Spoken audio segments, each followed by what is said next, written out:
Yeah, we back. It look like we back. It look like we back. That what it look like. We gonna see what it cook like. You know what I'm talking about? Yeah, man, we back, man. Like, share, subscribe. You already know the vibe, nigga. We outside. You know what I'm talking about? And free all the guys. The woes and the bros and the zoes. You know what I'm talking about? The lokes, the BDs, the GDs, and the Stones. Bring them all home. You know what I'm talking about? We know they gonna be better brothers, better cousins, better sons, better husbands. You know what I'm talking about? We know. We believe in our brothers. You know what I'm talking about? Say it all together. We believe in our brothers. You know what I'm talking about? And keep them suckers in there. Keep the snitches in there. We gonna purge one day, but until the end, keep them in there. You feel me? Real talk. But yeah, man, I'm back. Like I never left. You know what I'm talking about? I'm calling all the shots like I'm the ref. You know what I'm talking about? You feel me? And once again, man, free the brethren. You know what I'm talking about? Like, for real. I mean that. Real talk. I mean that. The music is by me. Okay. I got mixtapes out there. I got singles out there. I'm streaming on all platforms. Just type in D-Laws and the song, and I'll pop up. I got salsa. So type in D-Laws salsa. I'll pop up. I got Work My Move, so type in D-Laws Work My Move and it'll pop up. You know what I'm talking about? I got Feds Taking Pictures, so type in D-Laws Fed Taking Pictures and it'll pop up. They trying to shadow ban your mans, so you gotta type my name and the song. I'm the only D-Laws in the world doing what I'm doing, but you still gotta motherfucking type in all of the details to get to the song. You know what I'm talking about? Now we back. Like I said, nigga, like, share, subscribe. You already know the vibe. We outside. Free all the guys. I done did this shit like 5 times. I keep forgetting to unmute this and mute that and unmute this and mute that. But now I got it. I got the internet shit unmuted. My mic is unmuted. And we booted. You know what I'm talking about? And so that's what I got going on. Like I said, I'm back. I took some time off. You know what I'm talking about? Handle my business. Well, I'm handling business anyway, but I took some time off to try to prioritize some other shit. Some shit that's very near and dear to my heart and is very important. Now, some might say it was a waste of time. D, why do you even care? Stop trying to save the world. I'm not trying to save the world, my nigga. I'm fulfilling certain obligations. Some of us have to make some sacrifices. You know what I'm talking about? A lot of my niggas is all for self. A lot of you niggas is all for self. And some of you motherfuckers let me down. But that's another conversation for another day. Obviously, as you can see, I'm good. I've been good. Even when I was bidding, I was living. You know what I'm talking about? Even when I was down the road, I was still working my move. You feel me? I ain't go outside, but I seen a lot of niggas go outside. You feel me? I had many bids. I had many sentences. And I served my shit. I ain't never cooperate. I ain't never write no statements. I ain't never give a bitch a inch. I ain't never give a bitch an inclination of a name. And I know niggas drop names. The paperwork don't lie. And some of you niggas paperwork is out there. But that's another conversation for another day. Today, this is like a family type thing. Me being back. I want you to be able to watch this with your family. You know what I'm talking about? But I'm still probably going to say some shit to make shit kind of uncomfortable. Like, because it's an uncomfortable type world we living in. You need to keep your bitch at home.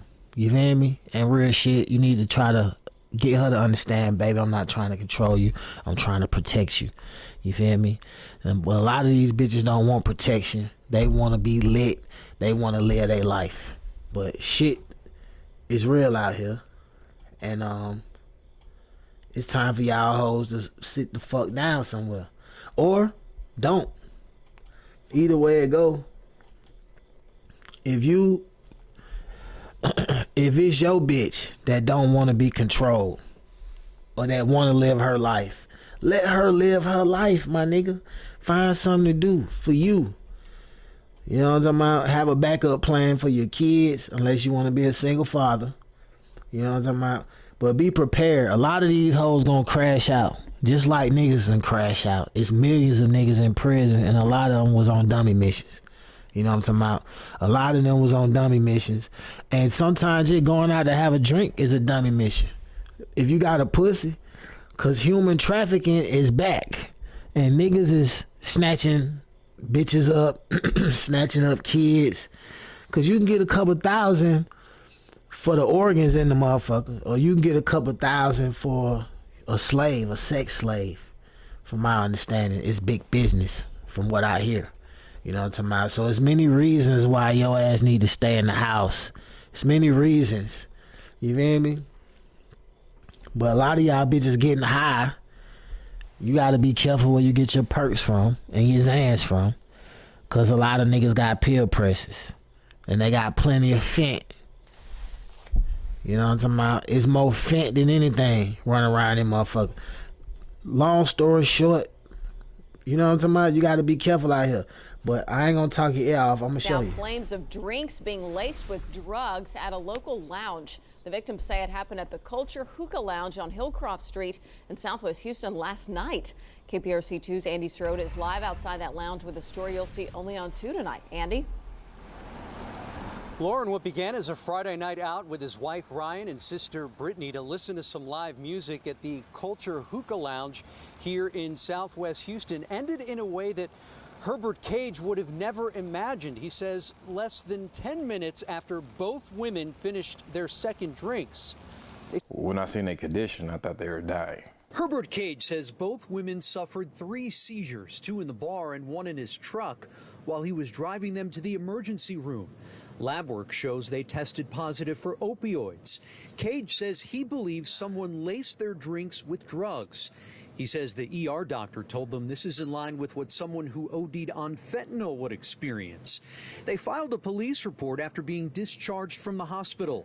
Both women, he says, have been suffering from memory loss, dizziness, nausea, confusion, and loss of balance. Well, how did opioids get in their system? Because they don't take medicine. So we kind of baffled at this point. Somebody had to intentionally do this, so somebody has to be held accountable.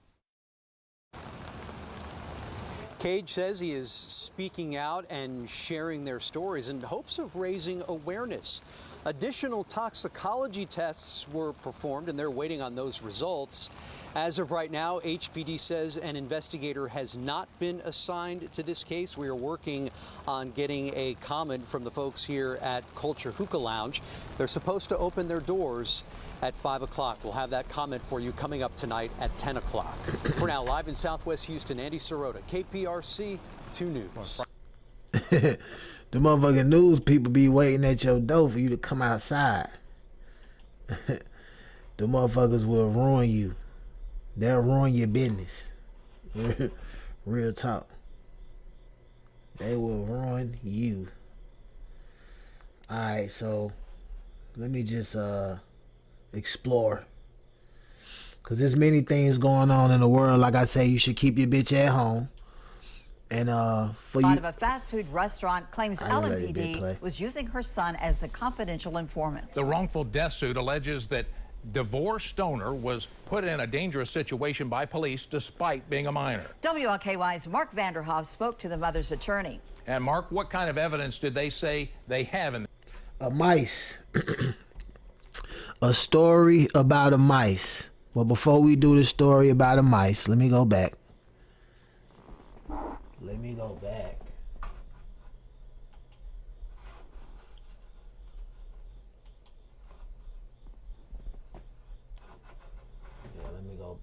before we do the story about the mice. Let's go back. New at 5 o'clock now, claims of drinks being laced with drugs at a local Drinks lounge. laced with drugs. Y'all going for this shit? Street in South. Are you going for the fact that Herbert took his wife to the hookah lounge and they trying to say that somebody laced their drinks with opiate?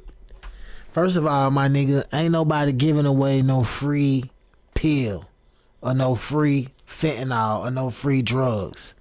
Yo bitch bought a Percocet, my nigga. She tried to buy a Percocet. You know what I'm talking about? That what happened. Your bitch tried to buy a Percocet. Clearly, you didn't buy it for her. You green as fuck. I'm gonna let y'all see how green this nigga Herbert is.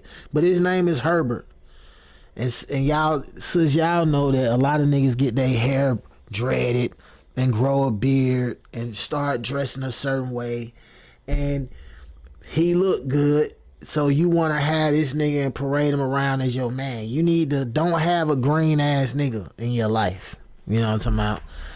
No disrespect to the bros who green, but if you wouldn't separate yourself from your brother, you wouldn't be such a bitch ass nigga. And that's how I feel. I feel like the great separation is why we got so many bitch ass niggas, because niggas just don't want to confront the fact that they got to toughen up. Confront the fact that you a simp, my nigga. You gotta grow out of that simp shit. Niggas don't want to confront these facts, so they separate from their brothers. You feel me? And you just become more of a hoe ass nigga. But Herbert, if you want to say somebody spiked their drinks, okay. But the fact is, them hoes try to buy a perk or a Xan with that fent. And that's what it is. Was Houston last night. KPRC 2's Andy Sirota is live outside that lounge with a story you'll see only on 2 tonight. Andy? Lauren, what began as a Friday night out with his wife Ryan and sister Brittany to listen to some live music at the Culture Hookah Lounge here in Southwest Houston ended in a way that Herbert Cage would have never imagined. He says less than 10 minutes after both women finished their second drinks. When I seen their condition, I thought they were dying. Herbert Cage says both women suffered 3 seizures, 2 in the bar and 1 in his truck, thought they was dying while he was driving them to the emergency room. Lab work shows they tested positive for opioids. Cage says he believes someone laced that their nigga said he drinks thought with they were drugs. dying. He says the ER doctor told them this is in line with what someone who OD'd on fentanyl would experience. Yeah, they filed a police report after being discharged from the hospital. Both women, he says, have been suffering from memory loss, dizziness, nausea, confusion, and loss of balance. Well, how the opioids get in their system? Because they don't take medicine. I was talking shit about her hair and the fact that her shit ain't gonna never grow back. She cut it bald and then she done bleached it pink. But I just noticed this nigga got the pink shit in his hair too, so I guess this is something y'all did together. Green. And you done let her get a perk. Or you bought the perk. Cause you seem like, well, never mind. I ain't gonna put out no false accusations, my nigga. But you go outside. This is a going outside weekend. You feel me? All weekend long, nigga been going outside. I've been watching this shit. So we kind of baffled at this point. Herbert. Somebody had to intentionally do this, so somebody has to be held accountable. Somebody got to be held accountable. Cage says he is Are you speaking dumb? out and sharing their stories in hopes of raising awareness. Additional toxicology tests were performed and they're waiting on those results. As of right now, HPD says an investigator has not been assigned to this case. We are working on getting a comment from the folks here at Culture Hookah Lounge. They're supposed to open their doors at 5 o'clock. We'll have that comment for you coming up tonight at 10 o'clock. For now, live in Southwest Houston, Andy Sirota, KPRC 2 News. That's crazy. This nigga Herbert, man, this nigga crazy, man. For real. I seen some shit down here, man. That shit threw me for a loop. Where that shit was at? Never mind. I got to deal with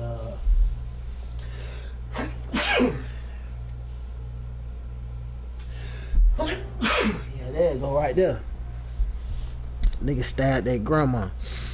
Yeah, A man, the heinous AC crime that be was blowing planned. like That a is what police bitch in out Rockledge down here have in the called little the deadly studio. This my stabbing of a studio. grandmother there at the hands of her own grandson. West News' Amanda Dukes joins us live from that scene where she has the latest on what police have uncovered. Amanda. Well, police tell me that it was the teen himself who reached out to them by texting 911 to say, "I just killed my grandmother." Rockledge police responded to this home on South Carolina Avenue just before midnight Wednesday and say they found 57-year-old Muriel Emerson dead on her kitchen floor with multiple stab wounds. Last night, the city experienced a heinous crime. It was calculated, it was brutal,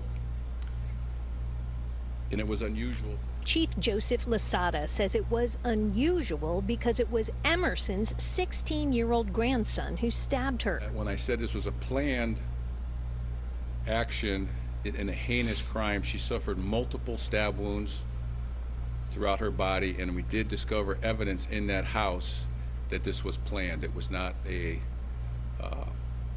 spur-of-the-moment act. West 2 News is not identifying the teen because he's a juvenile. Police say they do know why he stabbed his grandmother because he told them. He did, and I can't discuss his statements, but absolutely he did say why. According to police, the teen moved from Georgia to live with his grandmother about 6 months ago and attended Rockledge High. They say Wednesday morning he skipped school and later texted 911 saying he'd run away and wanted to go home. Officers contacted his grandmother, who picked him up. Investigators say back at home, the defendant began to have homicidal thoughts, grabbed a large kitchen knife, and began to stab his grandmother multiple times. The knife he was holding broke. He grabbed a second knife and continued to stab his grandmother. Investigators say after the stabbing, the teen packed a bag, stole some cash, and left the house on foot. Shortly after, he texted 911 stating he had just killed his grandmother. Deputies found him at a gas station where they say he showed them a photo of his grandmother's body. Now, the victim, who had spent the past decade as an investigator with the Florida Commission on Offender Review, was very close to retirement and is being remembered fondly by her colleagues and neighbors. As for her grandson, he is set to appear in court tomorrow on a charge of first-degree murder. It's unknown if the state attorney will opt to charge him as an adult. Live. I ain't gonna lie to y'all, I didn't even mean for that to happen. I clicked on it, I seen it, this shit was live, and that shit kind of fucked me up. You know what I'm talking about? But this is the perfect time to explain to y'all where the fuck I've been at and what the fuck I've been doing. Okay, and I'm just gonna simplify it for you. I've been off the grid for years, and I've been out the way, right? And we know about my court cases, my legal situations. We know about I was in the streets and whoop de whoop and this and that, getting money and all that type of shit. But God know me. You feel me? And God started showing me shit years ago, many years ago. Before I was in the streets. Before I was anything, he started showing me shit. And then my whole life he been showing me shit. But when I was in prison, him showing me shit went to another level. I started having dreams. I started having the dreams before prison, but while I was in prison, I started having some wild ass dreams. And at first I thought it was the Seroquel, it was the Bombay, it was the weed. It's just the different shit that I'm doing while I'm in here, like prison drugs. You know what I'm saying? Not no crazy shit, but like Seroquel, weed, Bombay. You know what I'm saying? But long story short, years of research, years of studying, years of dreams, all while getting money and doing what the fuck it is that I do. It all came to a halt. It came to a point where I can't ignore this shit no more. You know what I'm talking about? And stories like the one you just heard is the evidence of why I transitioned. It's shit going on out here that you don't want to know about. I'm trying to tell you. I've done the research for you. Because I came from an element that was so brutal, and so, just brutal. I was able to stomach some of the things that I discovered and some of the things that I learned. And so just know that you need prayer in your life. You need God in your life. Real shit. And if you ever get to the point to where you lose your faith, you need to quit your job. Everything need to stop. You know what I'm talking about? Because all this shit is temporary, my nigga. Even this life. At some point, you have to prioritize what's important, and ain't nothing more important than the Most High. You know what I'm talking about? And RIP to the family, to friends of the family. We don't know if it was a witchcraft ritual involved, but we know the police don't want to speak on exactly what happened. The fact that it's not big news, like it's not national news, it goes to show you the levels they'll go to hide shit. You feel me? To hide shit, my nigga. Because people should know that there's motherfuckers out there that still doing shit like that. Like, we hear about this shit from time to time, and we see like the school shooters, but that right there is some different level shit. You know what I'm talking about? And the fact that they hiding it is crazy. But anyway,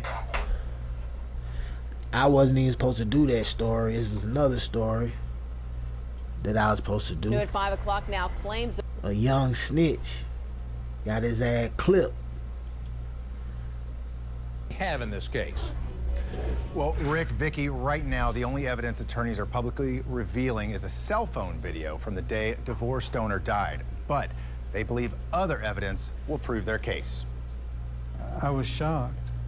I just couldn't believe what I was seeing. Attorney Ira Schechter says this blurry cell phone video shows LMPD officers pulling 17-year-old DeVore Stoner from a car after Stoner had been fatally shot. It happened on August 25th of last year in the parking lot of a Zaxby's restaurant on Fern Valley Road in Louisville.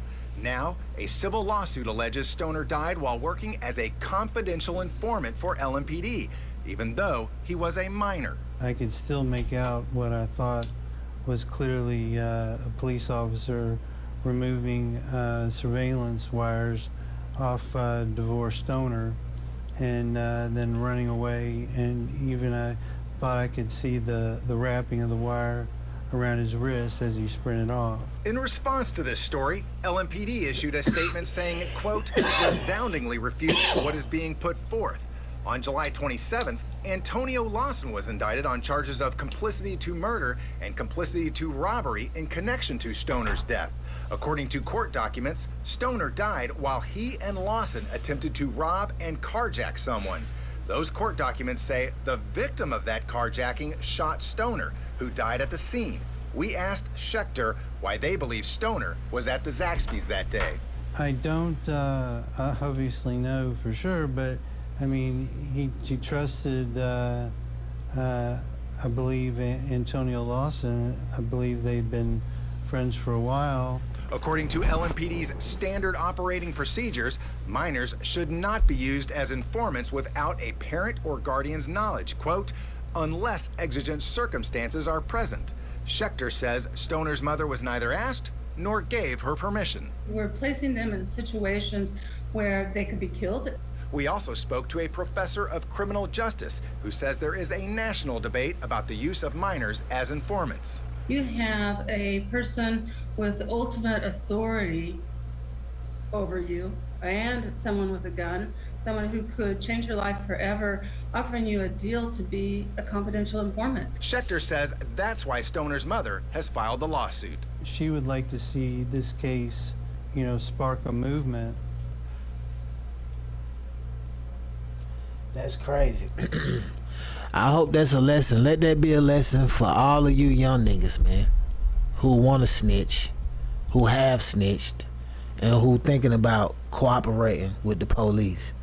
They will leave your dead ass body on the ground, take their wire, and pull off like they did with this young nigga. You think because you working with the police, nigga, you safe? You're not safe. They can't save you. You feel me? Only thing can save you, my nigga, is you getting the fuck out the streets. Go get a job. Some of you niggas too soft to be doing anything. Real shit. And for him to be that young and already be snitching, you know he ain't had no future out there. You know what I'm saying? And moms, I blame you, because you probably ran the nigga daddy off.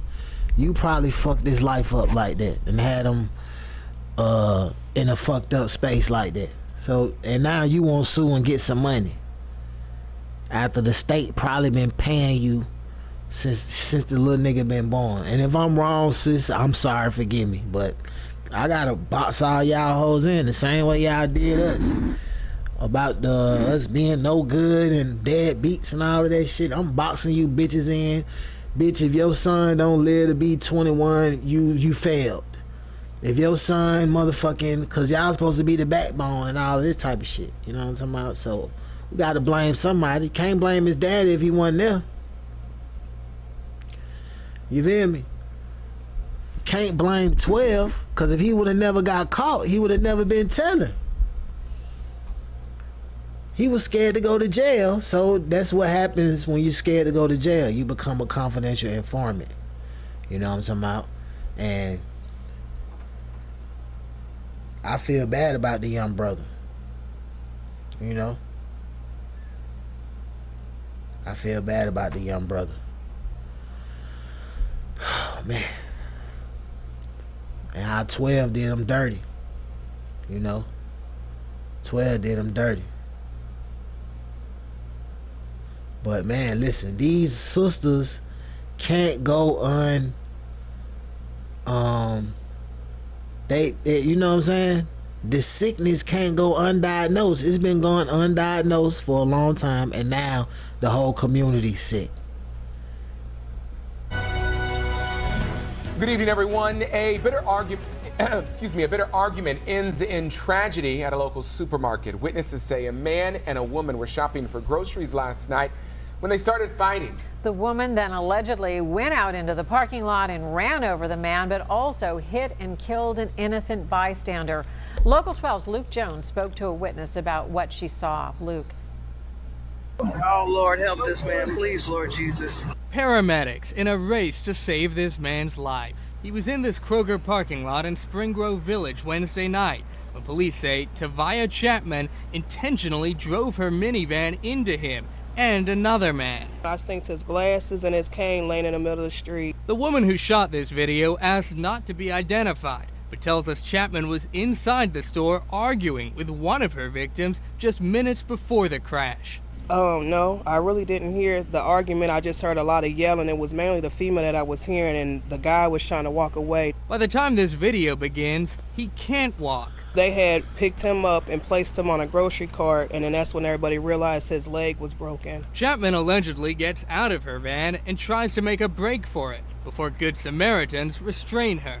The other man she hit has been identified as 58-year-old Christopher Griffith. About 4 hours after this video was taken, he was pronounced dead. It's bothering me because I was sitting there just seeing how everybody was trying to save him.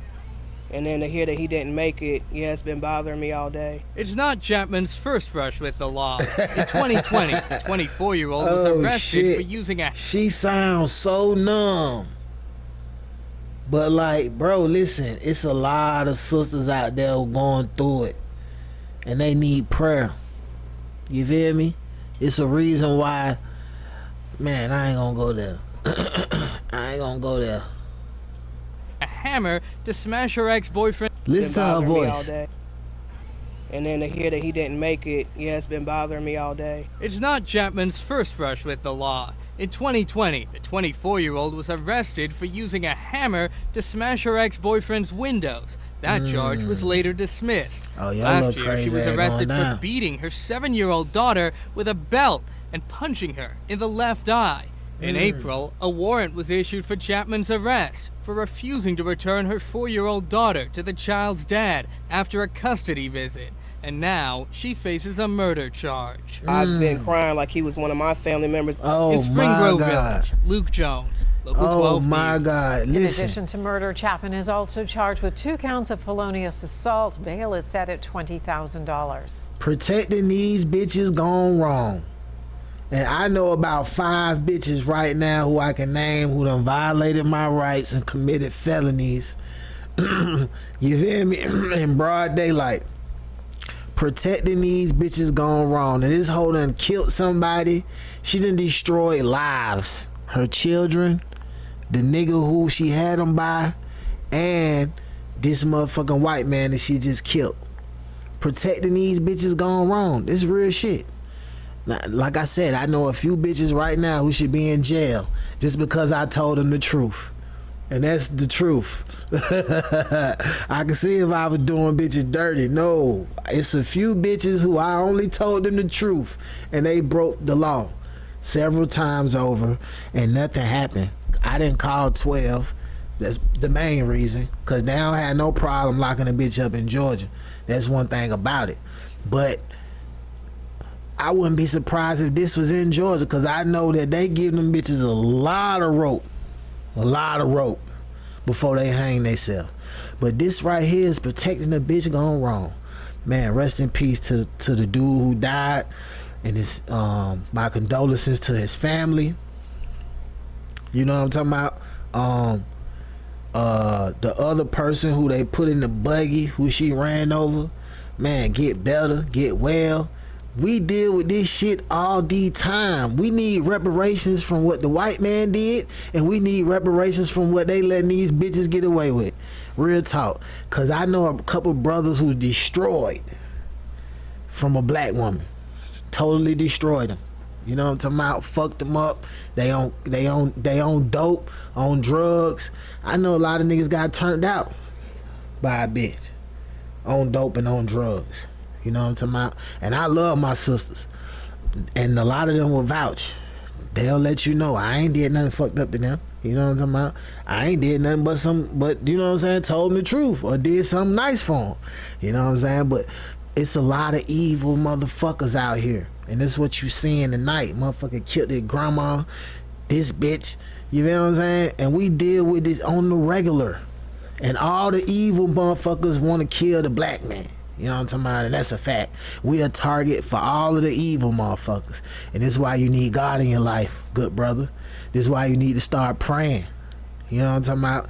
This is why you need to spend a little bit more time working on your mind. You know what I'm talking about? And that's real shit.